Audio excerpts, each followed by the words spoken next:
Corona आपदा के दौरान धर्मनगरी वृंदावन में एक अस्पताल के कोविड वार्ड में भर्ती मरीज की मौत के बाद उसके जेवरात चोरी करने का मामला प्रकाश में आया है। मृतका के पति जयसिंहपुरा निवासी दिनेश शर्मा एडवोकेट द्वारा कोर्ट के आदेश पर अस्पताल के कोविड वार्ड प्रभारी डॉक्टर चैतन्य, प्रबंधक जगवीर, पप्पू सिंह, पुरुषोत्तम, रामदत्त, जगदीश एवं टीटू के विरुद्ध कोतवाली में रिपोर्ट दर्ज कराई गई है।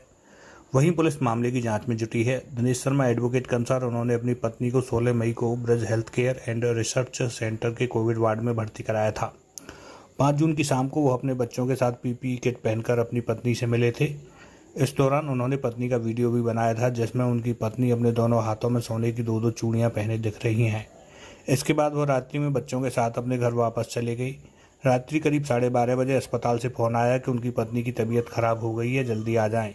वह तुरंत अस्पताल पहुंचे तो वहां नर्सिंग स्टाफ ने उनकी पत्नी की मौत की बात बताई और पीपीई किट में पैक करके सब उन्हें सौंप दिया। दाह संस्कार के दौरान उन्हें पता चला कि मृतका के हाथों से चूड़ियां गायब हैं। 16 मई से 1-2 दिन पहले खराब हुई थी और उनको कोविड के लक्षण थे, तो कोविड के इलाज हेतु मैंने ब्रज हेल्थ केयर में 16 मई को उनको भर्ती कराया था, जिसमें डॉक्टर चेतन गुप्ता के अंतर्गत ट्रीटमेंट चल रहा था वहाँ पर। और उस इलाज के दौरान ब्रज हेल्थ केयर हॉस्पिटल ने और डॉक्टरों ने मिलकर के मुझसे 9-10 लाख रुपए ले लिए और 5 जून को मेरी पत्नी इनकी लापरवाही से ख़त्म हो गई, मृत्यु हो गई। और जिस समय मृत्यु हुई उसके उपरांत इन्होंने मेरी पत्नी के पार्थिव शरीर को पीपीई किट में दिया और मैंने यहाँ शमशान घाट पर उनका अंतिम संस्कार किया तो मालूम पड़ा कि जो गहने पहने हुए थी मेरी पत्नी, हाथों में 2-2 चूड़ियाँ पहनी हुई थी जो रोज़ाना में पहनती थी, लगभग 22 ग्राम की वो चूड़ियाँ थी, वो चूड़ियाँ भी इन्होंने उतार ली। और जो सामान था उसके साथ में कुछ मिल्टन वगैरह की बोतल वगैरह और उसके कपड़े आदि वगैरह सामान भी तक नहीं दिया मुझको इन लोगों ने।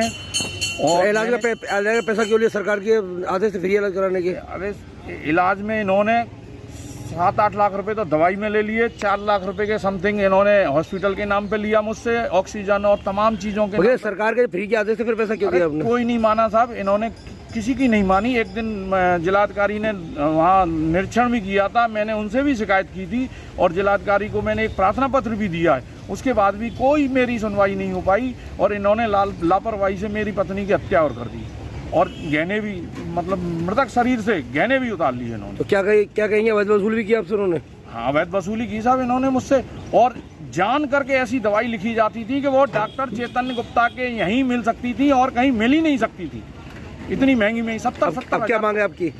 मेरी मांग यह है कि मेरे साथ न्याय होना चाहिए, मेरी पत्नी के गहने मिलने चाहिए और इन्होंने इलाज के नाम पे मेरे साथ में जो लूट की है और जो सरकार के मानक के विपरीत जो पैसा मुझसे चार्ज किया वो पैसा मुझे वापस मिलना चाहिए।